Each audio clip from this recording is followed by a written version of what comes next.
Hi, my name is Joe, And I'm Fernando. and this is the Digital Addiction Empire. And today we will be reviewing Call of Duty Ghosts. Let's just get started and start talking about the campaign. I thought that the campaign was pretty good. Not that bad. Some epic scenes, pretty good scenes. The storyline was pretty good. The whole ghost thing that they had going on of previous warriors or soldiers with today's generation or whatever. It was a pretty good campaign. Not that bad. I like the final train mission. That was pretty cool. What did you think about the campaign? I like the space mission, the space one. You know, shooting guns in space. Yeah, I know some people will say it's weird. It's like, there goes that. Bullets to space, man. I don't know. But there's some sequences in that mission was pretty cool. It's pretty good. Yeah.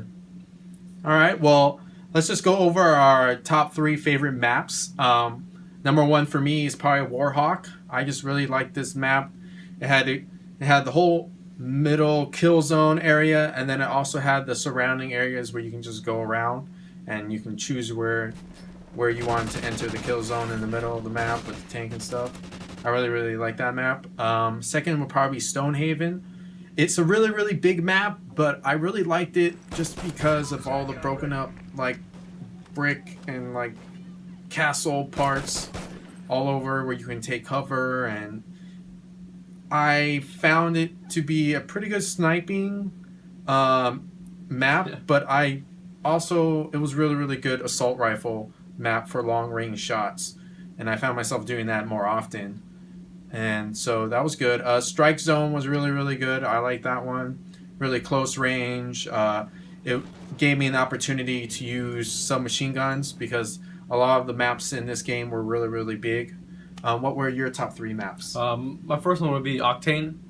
It's like a desertous type town, and you can go in the buildings, on top of the buildings, and I think it's one of like a hotel type apartment place. You can go inside there too. That's pretty good. And as well as like he's a kill zone. So everything, I think pretty much every map has one of those. You can just go right in the middle. You just want to get killed. That's where the idiots go. And there's well, hold on. For that map, I think the entire map is probably a kill zone because in order to get onto the other side, you have to go in the middle. There's no around. There's no sneak places. I guess. Yeah, they had that long just street. one strip like in the middle. So, okay, my second one would be Warhawk, as well. Same for that. It's just like I normally go in the middle sometimes, but sometimes I stay away from that. I just stick to the windows because there's other people on the other side of the windows. You can just keep killing them. I don't use snipers in this game. I just use like just big old lightweight guns. And for my third one would be Strike Zone. Strike Zone I like a lot because it's smaller. It's not like this big ass map. So that's good too because you get a lot more kills too. There's one spot inside the building where everyone just goes into the middle as well to get there's a bunch of kills. So that's my top 3. All right, well, let's go over our top 3 weapons. Number 1 for me is probably the ARX 160. I found this being a very good gun for me, especially it's an assault rifle where I can use on the majority of the bigger maps. It was very accurate, and it killed people pretty quickly, you know. when it does high damage, it puts in work, you know. It kills people. I mean, that's what you need, damage and accuracy, man. Some guns don't have that, you know. They have a lot of recoil and whatever else they got going on. Yeah. The second one was the Honey Badger. It's more of a submachine gun type of thing. It had a built-in silencer already on the gun, so it's really good for when you don't want to give away your position on the map. I really like that gun. It was just accurate, and you know, I like hip firing a lot. So when someone gets in my face or whatever, because I like running out sometimes, I don't like camping all the time. I can just hip fire pretty good and kill someone who's in my face. And the last one was probably the MXARX. I like this submachine gun. It was really good. Very accurate, good damage. What were your top 3 weapons? My first one would be the Honey Badger as well because I like the already attached silencer. So it isn't like if I want a silencer on it, it already has one. I don't have to take up a slot if I want to add more attachments to it. So that's good. And my second one would be the M27 IAR. that's the gun I normally use regularly all the time because it's awesome. I use that one with the silencer on that one, and it's just a big gun. I don't have to always keep reloading. You know, I just use the whole mag on just pretty much the entire game because I wouldn't say the entire game on one mag, but I don't have to keep reloading all the time. And the third one would be the MTARX, and that one I use. I think it's the only gun you use for the beginning until you unlock guns. So that one was pretty good. I enjoyed that one, and yeah, it's pretty good accuracy. Yeah, it's pretty good. It's kind of funny that we both chose 2 submachine guns when the majority of the maps are bigger. You know, it's just like you know, I don't know. I already have one contrast there. It's just I don't know. It really helps us playing online. But yeah, I have one big gun only. It's the M27. Yeah. So I mean, we found our favorite big gun. That was pretty much it. Yeah. All right. Well, things that we liked about the game. For me, I liked infected game mode. Pretty much one person is infected in the beginning of the game, and they go on and they try to infect others until the entire party is infected and no one survives. Or you can be on the other side and not be infected and try to last the entire round without being infected. I've done it before. It's really hard.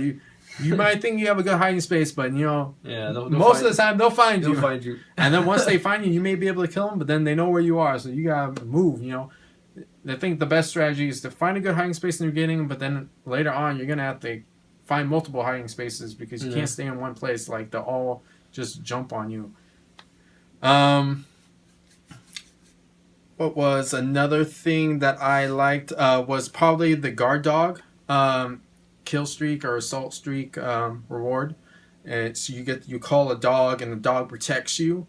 It can it has like a sixth sense and it senses and smells and hears when enemies are approaching you. So it kind of watches your back in a sense.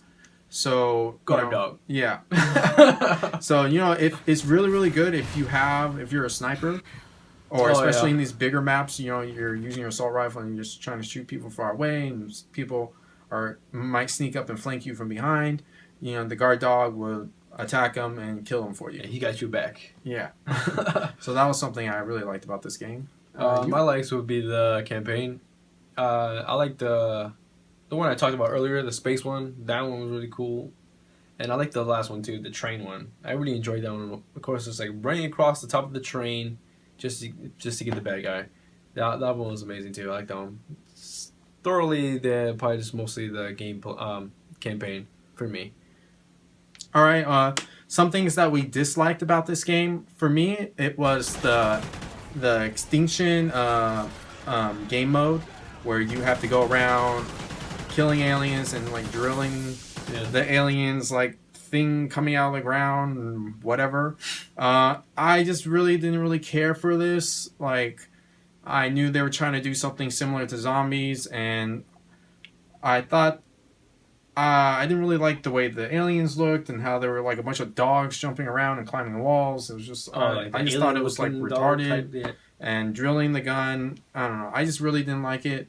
It didn't really like live up to any expectations that I had. Another thing would probably be the perk cost. They had a lot of perks in this game, but they each had a different cost to them. So, you know, if you wanted 2 perks that cost 3 each, you know, you only have like 1 left over, or vice versa. You know, you can add a bunch of 1s perks, which were considered lower cost, weaker perks. And, you know, you had to add them up in whatever order that you wanted, and I just didn't really like that. I kind of like 1 at each level kind of perks, like perk 1, perk 2, and perk 3. But they try to like put all the perks into one thing and add costs to them. But you know, I didn't really because I do a lot of overkill, so I like having 2 primary weapons. So you know that's like a big costly perk, you know, and then I can't get any other perks, you know. I have to like limit myself a lot, you know. So I really didn't like that. Another thing I didn't like was the SATCOM. And usually in the previous Call of Duty, you just call in a UAV and, you know, they'll just have a little like airplane. And someone who has a rocket launcher can shoot it down. But now they didn't want that. I guess it's advantages sometimes and it's a disadvantage other times. It's an advantage if you have it in a good hiding space, Yeah. I guess. I think at least say like two people have to have one. You know, like you say you pull one down, then I think I have to pull one down. Then you can see it on the map. I think that's how it goes, right?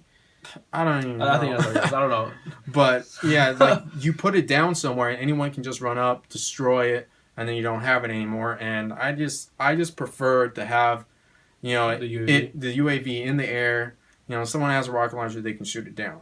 You know, so then they can go through the trouble of switching their classes and doing that. But yeah, that was probably the main thing for me. They also added like this little intel thing where like if someone died, there's only one person who has the intel, and you pick it up the intel, and if you complete the intel, you get a care package. And I forgot what it's called. Yeah. I found that just to be more distracting online. Like, oh, I gotta get a prone kill, you know, and I found myself dying because I'm trying to get the prone kill. Or the challenges, yeah.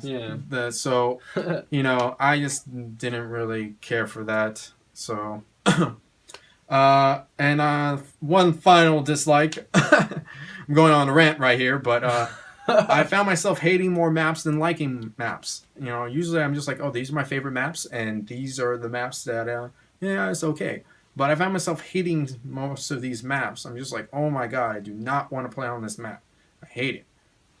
And maybe that has a lot to do with them being larger maps, or, you know, it's just like there's no good spots. Like there's a bigger kill zone in these maps than there is in other maps. So, you know, everything's more wide open and it leaves me more vulnerable.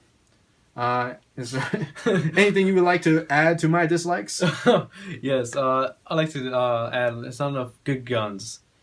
I know I have my 3 and all that, but I don't normally use all those all the time. I only use one gun, but it's just because it's not enough good maps. Not enough good guns and maps too.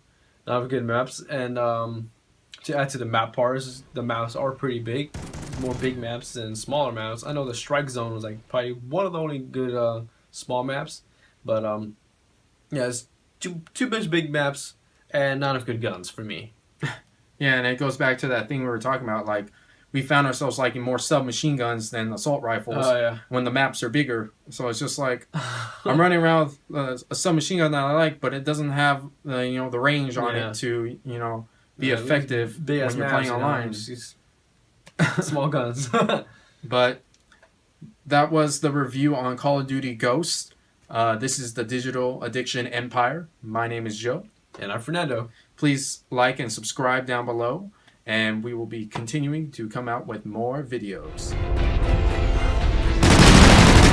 Hive ready for deployment. Friendly chopper inbound.